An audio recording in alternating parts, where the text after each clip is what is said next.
ನಮಸ್ಕಾರ ವೀಕ್ಷಕರೇ, ವಾತ್ಸಲ್ಯ ಪಾಕಶಾಲೆಗೆ ತಮಗೆಲ್ಲ ಸ್ವಾಗತ. ಏನು ದಿನಾಲು ಅದೇ ಪಲ್ಯ ತಿಂದು ಬೋರ್ ಆಗಿದ್ದೀರಾ? ಇವತ್ತು ಮನೆಯಲ್ಲಿರೋ ಈರುಳ್ಳಿ ಹಾಗೆ ಟೊಮೆಟೊನ ಬಳಸ್ಕೊಂಡು ರುಚಿಕಟ್ಟಾಗಿ ಒಂದು ಪಲ್ಯನ ಮಾಡೋಣ ಬನ್ನಿ. ಈಗ ಪ್ಯಾನ್ಗೆ ಸ್ವಲ್ಪ ಎಣ್ಣೆನ ಹಾಕ್ಕೊಂಡು ಬಿಸಿ ಮಾಡಿಕೊಂಡು ಸಾಸಿವೆ, ಜೀರಿಗೆ, ಜಜ್ಜಿದ ಒಂದು 5-10 ಬೆಳ್ಳುಳ್ಳಿ ಹೆಸಳು, ಹಸಿಮೆಣಸಿನಕಾಯಿ ಇದನ್ನೆಲ್ಲ ಹಾಕಿ ಚೆನ್ನಾಗಿ ಫ್ರೈ ಮಾಡ್ಕೋಬೇಕು. ಹಾಗೆ ನಾನಿಲ್ಲಿ 1-3 ಈರುಳ್ಳಿ ಹಾಗೆ 1-3 ಟೊಮೆಟೊನ ಸಣ್ಣದಾಗಿ ಹೆಚ್ಚಿ ತಗೊಂಡಿದ್ದೀನಿ. ಮೊದಲಿಗೆ ಈರುಳ್ಳಿನ ಹಾಕಿ ಚೆನ್ನಾಗಿ ಫ್ರೈ ಮಾಡ್ಕೋಬೇಕು. ಸ್ವಲ್ಪ ಗೋಲ್ಡನ್ ಕಲರ್ ಆದಮೇಲೆ ಟೊಮೆಟೊನ ಹಾಕ್ಕೊಂಡು ಮತ್ತೆ ಇದನ್ನು ಚೆನ್ನಾಗಿ ಫ್ರೈ ಮಾಡ್ಕೋಬೇಕು. ಹಾಗೆ ಒಂದು ಲಿಡ್ನ ಕ್ಲೋಸ್ ಮಾಡಿ ಇದನ್ನು ಬೇಯಿಸ್ಕೊಳ್ಬೇಕು.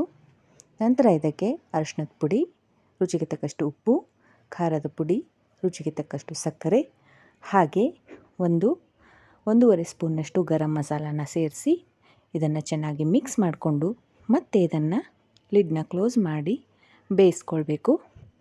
ನಂತರ ಇದಕ್ಕೆ ಒಂದು ಸೀಕ್ರೆಟ್ ಆಗಿರೋ ಇಂಗ್ರೀಡಿಯೆಂಟ್ಸ್ನ ಹಾಕ್ತಾಯಿದ್ದೀನಿ. ಅದು ಮತ್ತೇನಿಲ್ಲ, ನಾವು ಹಾಲಿನ ಮೇಲೆ ಕೆನೆ ಇರ್ತಲ್ಲ ಅದನ್ನು ಇದಕ್ಕೆ 1 ಬೌಲ್ನಷ್ಟು ಸೇರಿಸಿ ಚೆನ್ನಾಗಿ ಮಿಕ್ಸ್ ಮಾಡಿ ಇದನ್ನು ಸ್ವಲ್ಪ ಬೇಯೋದಕ್ಕೆ ಬಿಡಬೇಕು. ನೀವಿಲ್ಲಿ ಬೇಕಾದರೆ ಅಮೂಲ್ನ ಫ್ರೆಶ್ ಕ್ರೀಮ್ನ ಕೂಡ ಯೂಸ್ ಮಾಡ್ಕೋಬೋದು. ನಾನಿಲ್ಲಿ ಕೆನೆನ ಹಾಕ್ತಾಯಿದ್ದೀನಿ. ಹಾಗೆ ಒಂದು ಅರ್ಧ ಬೌಲ್ನಷ್ಟು ಹಾಲನ್ನ ಇದಕ್ಕೆ ಸೇರಿಸಿ ಚೆನ್ನಾಗಿ ಮಿಕ್ಸ್ ಮಾಡಿಕೊಂಡ್ರೆ ಇದು ರೆಡಿಯಾಗಿದೆ. ಇದಕ್ಕೀಗ ಲಿಡ್ನ ಕ್ಲೋಸ್ ಮಾಡಿ ಸ್ವಲ್ಪ ಬೇಯಿಸ್ಕೊಳ್ತೀನಿ. ಈಗ ರುಚಿಯಾದ ಟೊಮೆಟೊ ಆನಿಯನ್ ಮಲಾಯ್ ರೆಡಿಯಾಗಿದೆ. ಈಗ ಇದಕ್ಕೆ ಕೊನೆಯದಾಗಿ ಕೊತ್ತಂಬರಿ ಸೊಪ್ಪನ್ನು ಸೇರಿಸಿ ಇದನ್ನು ಸರ್ವಿಂಗ್ ಬೌಲ್ಗೆ ಹಾಕಿ ಸರ್ವ್ ಮಾಡೋಣ. ಈ ರೀತಿ ನೀವು ಮನೆಯಲ್ಲಿ ಇದನ್ನು ಝಟ್ಪಟ್ ಅಂತ ಮಾಡಿ ರುಚಿಯಾಗಿ ಇದನ್ನು ಸವಿಬಹುದು. ಈ ಡಿಶ್ನ ನೀವು ಕೂಡ ಮನೆಯಲ್ಲಿ ಒಮ್ಮೆ ಟ್ರೈ ಮಾಡಿ, ಟೇಸ್ಟ್ ಮಾಡಿ ನನಗೆ ಹೇಗಿದೆ ಅಂತ ಕಮೆಂಟ್ನ ಮೂಲಕ ತಿಳಿಸಿ. ಝಟ್ಪಟ್ ಅಂತ 5 ನಿಮಿಷದಲ್ಲಿ ರುಚಿಕಟ್ಟಾಗಿ ಈ ಪಲ್ಯನ ನೀವು ರೆಡಿ ಮಾಡ್ಕೋಬೋದು. ಇದನ್ನು ಒಮ್ಮೆ ಟ್ರೈ ಮಾಡಿ.